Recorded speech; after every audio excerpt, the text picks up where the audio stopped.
This is a special report from True Crime Today and the Hidden Killers podcast. Sarah Boone found guilty mere hours after the jury went back to decide her fate. Let's go to the courtroom now to hear that verdict being read. Does everybody understand that? I see everybody nodding their heads. Okay. All right, State, are we ready to bring in our jury? Yes, Your Honor. Defense, are we ready to bring in our jury? Yes, Judge. All right, let's go ahead and bring in our jury. Everyone will remain seated.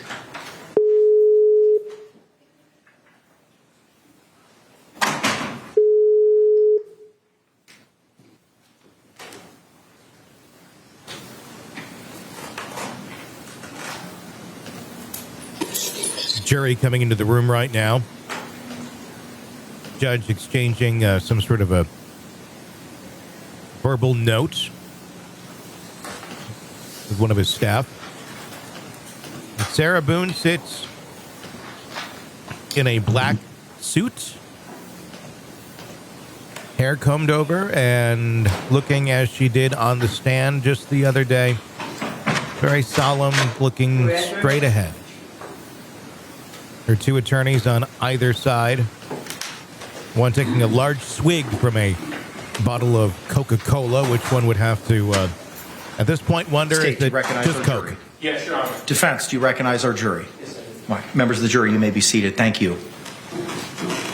Members of our jury, good evening. I understand that you've come to a verdict in this case. Yes. If you could please hand the verdict form to the deputy, please.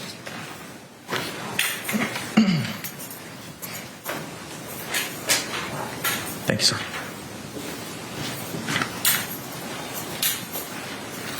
Madam Clerk, if you could please publish the verdict. In the Circuit Court of the 9th Judicial Circuit and in Orange County, Florida, case number 2020 CF 2603, the State of Florida versus Sarah Boone. Verdict.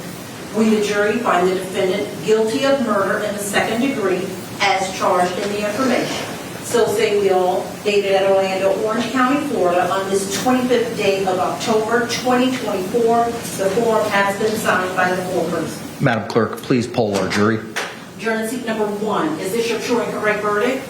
Yes, it is. Juror seat number 2, is this your true and correct verdict? Yes, it is. Juror seat number 3, is this your true and Yes, it correct is. verdict? Juror seat number 4, is this your true and correct verdict? Yes. Juror seat number 5, is this your true and correct verdict? Yes. Juror seat number 6, is this your true and correct verdict? Yes, ma'am.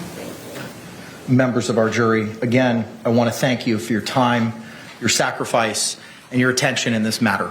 I know that we spent almost 2 weeks together, and it was not taken lightly, and I really appreciate the time and the effort and the sacrifice that you put into this case. I want to advise you now of your final instruction. Members, ladies and gentlemen, I wish to thank you for your time and your consideration in this case. I also wish to advise you of some very special privileges enjoyed by jurors. No juror can ever be required to talk about the discussions that occurred in the jury room except by court order. For many centuries, our society has relied upon juries for consideration of difficult cases. We have recognized for hundreds of years that a jury's deliberations, discussions, and votes should remain their private affair as long as they wish it. Therefore, the law gives you a unique privilege not to speak about the jury's work. Although you are at liberty to speak to anyone about your deliberations, you are also at liberty to refuse to speak to anyone. A request to discuss either your verdict or your deliberations may come from those who are simply curious, from those who might seek to find fault with you, from the media, from the attorneys, or elsewhere. It will be up to you to decide whether to preserve your privacy as a juror. With that, members of the jury, again, I thank you for your service. I'm going to ask you return to the deliberation room. I'll be back there shortly with your jury certificates, and thank you. Very solemn looking Sarah Boone. Not any real emotional expression on her face as that verdict was read. Exchanging a few words with her attorney, but just still looking forward, almost exactly Ms. Boone, as she looked the jury prior has spoken in to. this matter and has found you guilty of murder in the second degree. The court adjudicates you guilty of murder in the second degree. As this is your first felony conviction, you are entitled to a pre-sentencing investigation by the Department of Corrections. Mr. Owens, are you seeking that in this case? Yes. Okay. State, I will order the Department of Corrections to prepare the pre-sentencing investigation. State, for the purposes of sentencing, do you anticipate eliciting any testimony from, be it the victim's family? 2 or 3 victim impact statements, sir. Okay. Mr. Owens, do you plan on presenting any evidence during the course of the sentencing hearing, sir? Probably some testimony from Dr. Harper. Okay. All right. How long do you think, State, that you would need? You mean timing-wise, or are we thinking? A quantum of time, sir. Yeah, well, normally it takes about 30 days or so. I'm confirming with Anita as to availability. I just want to know from your side of the ledger how much time. Okay, 15 minutes. How much time do you think you're going to need to produce anything from your side of the ledger, sir? Mr. Owens.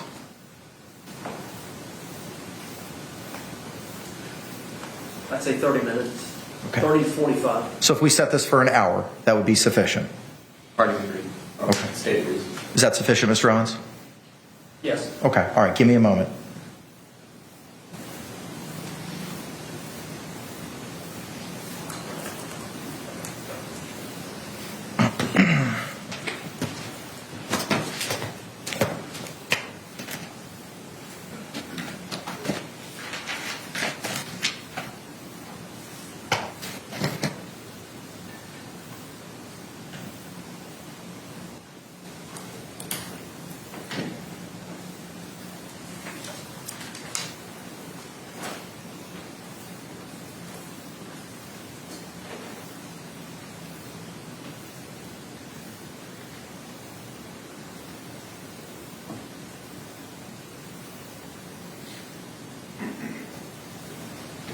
Ms. Berrios is checking. Just give us a moment.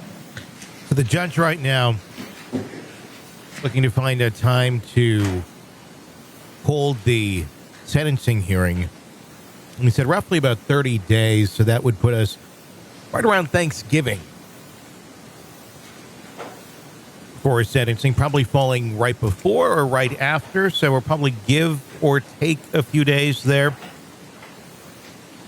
We're understanding. We can set this matter for 1:30 in the afternoon for sentencing on December 2. There you go. State, is that acceptable? It's a Monday. I had a status hearing, but I'll make it work. I can move it to later if necessary. I'm co-counsel on it. I'll make it work. Okay. Defense.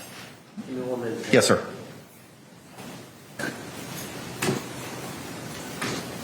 That's Monday, December 2 at 1:30. Yes, sir. I can be here. Ma'am, you've been adjudicated guilty. I now remand you into the custody of the Orange County Jail pending sentencing on December 2 at 1:30. State, anything else we need to address? Not from the state. Defense. All right. Thank you very much. We're off the record. So there you have it. That was Sarah Boone being found guilty of second-degree murder in this case. Her sentencing coming up December 2nd, 1:30 p.m. I believe that's Eastern time, if I'm correct on my time zones on where they're at. Estimating it'll take about an hour on that date to get through sentencing. They're expecting about 2 victim impact statements and testimony also from one of the doctors again. My guess on that is because they're going to want to stress the importance of what it means to be abused, what battered spouse syndrome is all about. That was the key argument that was made by the defense of Sarah Boone in this trial. So I imagine they're still going to continue with that. Even though she was found guilty, it doesn't mean that she hadn't been abused. That wasn't a verdict on that question at all. So we will hear from the doctor in the sentencing, and then a sentence will be rendered on December 2nd for Sarah Boone. So she'll have Thanksgiving in jail. That's where she's been remanded to for right now. And then very likely after sentencing, she'll be off to somewhere in the prison system. So there you have it. Sarah Boone found guilty in the Suitcase murder trial. I'm Tony Brueski. If you want to stay up to date with all of the cases we cover for you, be sure to press subscribe right here. Thanks for listening. This has been a special report from True Crime Today and the Hidden Killers podcast.